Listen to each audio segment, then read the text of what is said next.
Hello বন্ধুরা, তোমরা সবাই কেমন আছো?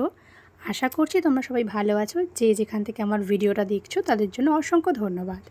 সন্ধ্যেবেলায় চলে গেছিলাম আমাদের এখানেই লোকনাথ আশ্রমে, বাবা লোকনাথ বাবার মন্দিরে।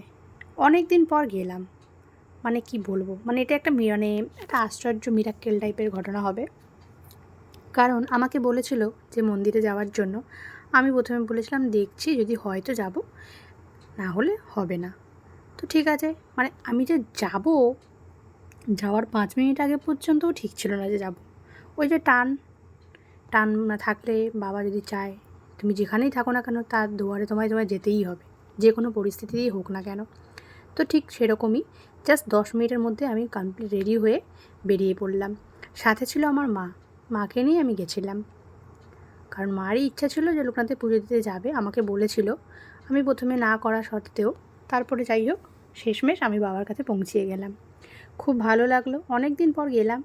বেশ মনটা শান্তি লাগলো, কারণ আগে এরকম প্রায় যাওয়া হতো, এখন আর যেতে পারি না। মানে যাবো যাবো করেও যাওয়া হয়ে ওঠে না। তো আলটিমেটলি সেটা হলো। তো খুব ভালো লাগলো, বেশ পরিবেশটাও মনোরম, সবাই ছিল।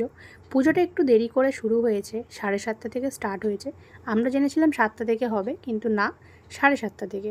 যাই হোক, বেশ সুন্দরভাবে পুজো হচ্ছিল। পুজোর মোটামুটি কিছুক্ষণ ছিলাম থাকতে, মানে আমার বাড়িতে ফিরতে হবে তো, তাই পুরো পুজোটা আমরা থাকতে পারিনি, তার মধ্যেই চলে এসেছিলাম। এখানে মন্দিরের মধ্যে একটা পুচকুর সাথে দেখা হয়েছিল, খুব সুইট বাচ্চাটা। আর এখানে যে আমার মা, একটু দেখিয়ে নিলাম। আর মন্দিরে দেখে নাও এই কজন লোক ছিল, এই কজন লোক নিয়েই পুজো হলো। আর তোমাদেরকে মন্দিরের আশেপাশটা একটু দেখিয়ে নিচ্ছি। খুব ভালো লাগে। এই জায়গাটা আগে কীরকম ছিল, এখন দিন দিন কীরকম হয়ে গেছে। আরও উন্নত হয়ে যাবে হয়তো এর পরেও। যাই হোক, সবাইকে বাবা দর্শন করাচ্ছি, সবাই বাবা দর্শন করো। যারা বাটানগরে থাকো তারা তো হয়তো এখানে আসোই, যারা দূরে থাকো তারা দূর থেকে বাবা দর্শন করো। তারপরে বেরোনোর পরই দেখছি আরতি হচ্ছে, তো একটু দাঁড়িয়ে গেলাম, আরতিটা একটু দেখলাম। আর এই লোকনাথ মন্দিরে একটা গান হয়, সত্যি গানটা শুনলে মনটা জুড়িয়ে যায়।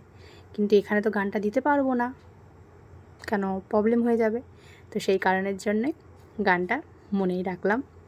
আর তারপরে একটু ধূপ মোমবাতি জ্বালিয়ে নিলাম, মঙ্গল কামনা করলাম বাড়ির সবাইকে ভালো রাখুক, আর আমার ফেসবুক বন্ধুদেরকেও ভালো রাখুক। সবাই যে যেখানে আছে সবাইকে ভালো রাখুক। আমার মাও দেখিয়ে নিল ধূপ মোমবাতি। তারপর বাবাকে আরেকবার দেখা করে নিলাম বাবার সাথে। বাবাকে জানালাম আসছি বাবা, ভালো থেকো তুমিও, সবাইকে ভালো রেখো, তোমার সন্তানদের, ছেলে মেয়েদের। খুব সুন্দর লাগছিলো বাবার, এত সুন্দর মুখটা, স্নিগ্ধ মায়া ভরা মুখটা লাগছিলো যে কি বলবো। মানে ইচ্ছা করছিল না যে চলে আসি বাড়ি, কিন্তু আলটিমেটলি চলে তো আসতেই হবে, তাই না? তো এখানে ভিডিওটা শেষ করলাম, টাটা।